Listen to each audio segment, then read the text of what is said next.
নমস্কার, মৌসুমি টেস্টি টুইটসে আপনাদের স্বাগত জানাই। চলে এসেছি ভিন্ন স্বাদের একটা রেসিপি নিয়ে। আমার আজকের রেসিপি ডিমের অমলেট কারি। প্রথমে একটা ছোট পাত্র নিয়েছি, তাতে 7 থেকে 8টা কাজু দিয়েছি এবং হাফ কাপ পরিমাণ জল দিয়ে এটা 10 মিনিটের জন্য ভিজিয়ে রাখবো।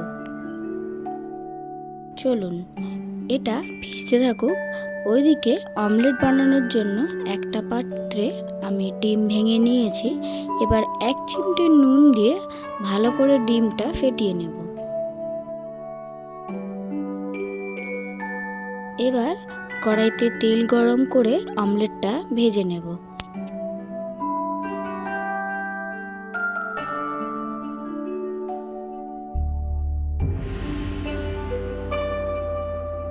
এবার একটা মিক্সিতে ভিজিয়ে রাখা কাজু ও কাঁচা লঙ্কা দিয়ে ব্লেন্ড করে নেব। আমার অমলেটগুলো ভাজা হয়ে গিয়েছে। এবার একটা ছুরির সাহায্যে মাঝখান থেকে 3 টুকরো করে ঠিক এইভাবে কেটে নেব। দেখুন, সব ডিমগুলো আমি ঠিক এইভাবে মাঝখান থেকে কেটে নিয়েছি।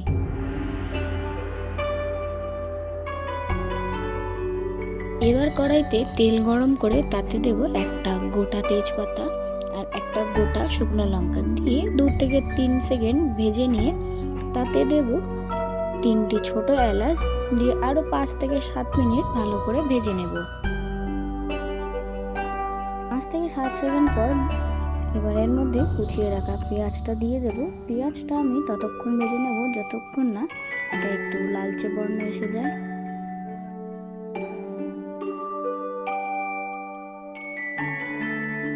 পেঁয়াজটা লালচে বর্ণ হয়ে গেলে এর মধ্যে দিয়ে দেব 2 চামচ আদা ও রসুন বাটা দিয়ে ভেজে নেব কাঁচা গন্ধ যাওয়া পর্যন্ত।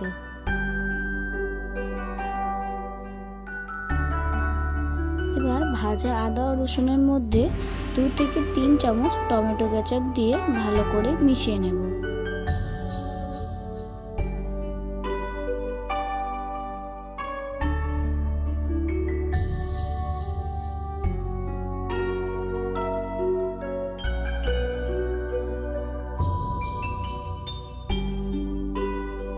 টমেটো কেচাপ দিয়ে ভালো করে মিশিয়ে নেওয়ার পর এবার একে একে দিয়ে দেবো 1 চামচ কাশ্মীরি লঙ্কা গুঁড়ো, 1 চামচ ধনে গুঁড়ো, 1 চামচ হলুদ গুঁড়ো, 1 চামচ জিরের গুঁড়ো এবং সবশেষে নুন দিয়ে ভালো করে কষিয়ে নেব।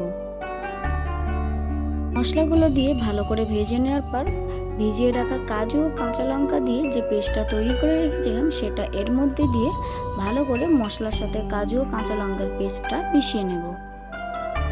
এই মশলা ততক্ষণ কষাবো যতক্ষণ না এটা থেকে তেল ছেড়ে দেয়।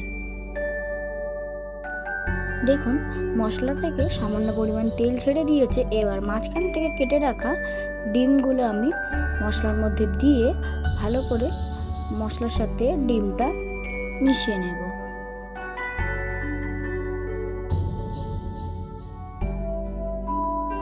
ডিমগুলোর সাথে মশলা ভালো করে মিশিয়ে নেওয়ার পর এর মধ্যে আমি 1 কাপ পরিমাণ জল অ্যাড করে দেব, দিয়ে ভালো করে আরেকটু মিশিয়ে নেব।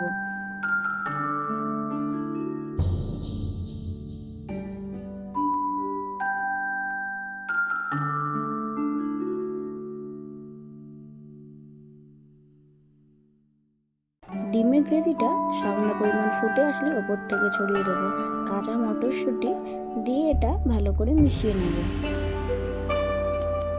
মটরশুঁটিটা দেওয়ার পর আগে থেকে সেদ্ধ করে রাখা আলুগুলো আমি ডিমের গ্রেভির মধ্যে দিয়ে দেব। নামানোর কিছুক্ষণ আগে ওপর থেকে কাসুরি মেথি পাতা ছড়িয়ে নামিয়ে নিলেই তৈরি আমার আজকের রেসিপি। এই রেসিপিটি আপনি দুপুরে গরম গরম ভাতের সাথেও খেতে পারেন কিংবা রাতে গরম গরম রুটির সাথেও খেতে পারেন। তাহলে ভিডিওটি আজকে এখানেই শেষ করছি। আপনারা ভালো থাকবেন, সুস্থ থাকবেন।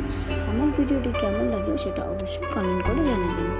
আর ভিডিওটি যদি আপনাদের ভালো লেগে থাকে তবে অবশ্যই একটা লাইক করে দেবেন। আর আমার চ্যানেল নতুন হলে তাহলে চ্যানেলটি সাবস্ক্রাইব করে দেবেন, যাতে নতুন নতুন ভিডিও পোস্ট করলে সেটা আপনাদের কাছে তাড়াতাড়ি পৌঁছে যায়।